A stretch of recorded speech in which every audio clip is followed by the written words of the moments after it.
বলা যেতে পারে।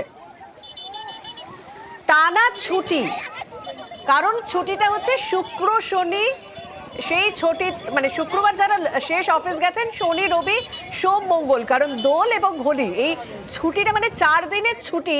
স্বাভাবিক প্রত্যেকটা মানুষই সেই ছুটির দিনগুলোকে নিজেদের মতন করে উপভোগ করে নিতে চান, তাই পর্যটন কেন্দ্রগুলি কিন্তু যথেষ্ট ভিড় রয়েছে।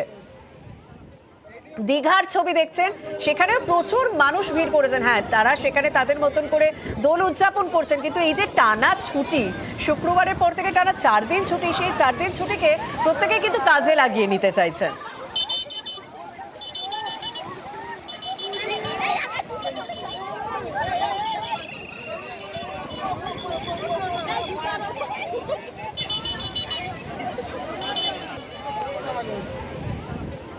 আমাদের সঙ্গে রয়েছেন প্রতিনিধি পঙ্কজ। পঙ্কজ, পর্যটন কেন্দ্রের ছবিটা একটু অন্যরকম, কিন্তু প্রচুর ভিড়। স্বাভাবিক এই 4টে দিন প্রত্যেকেই ছুটি উদযাপন করতে চলে এসেছেন দীঘা, তাই তো?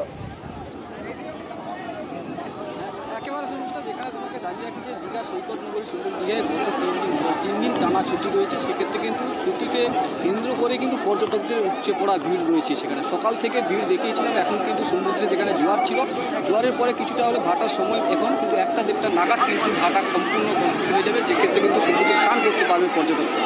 সেক্ষেত্রে পর্যটকরা সমুদ্র সৈকত, যেখানে পর্যটক দীঘাতে এসছেন সমুদ্র সৈকতে, যে পর্যটকেরা তারা একে অপরে কিন্তু আবিরও মাখছেন। পর্যটকের যে সি বিচগুলিতে বসে তারা আনন্দ উপভোগ করছে এবং হোটেল পুরো ফুল ডিপটাপ। সেক্ষেত্রে পর্যটকদের যে এই আশা এবং অতি পর্যটক যে দীঘা সৈকত সুন্দরী দীঘাতে এই দোল উৎসব উপলক্ষে, সেক্ষেত্রে পর্যটকদের ভিড় থেকে কিন্তু একদম পর্যটকদের ভিড় নজরে পড়ছে দীঘাতেও।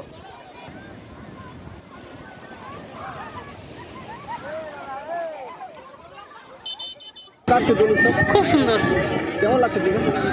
খুব ভালো জায়গা, সময় কাটানোর জন্য নিরিবিলি পরিবেশ, খুবই সুন্দর। হ্যাঁ, এসছি এর আগেও।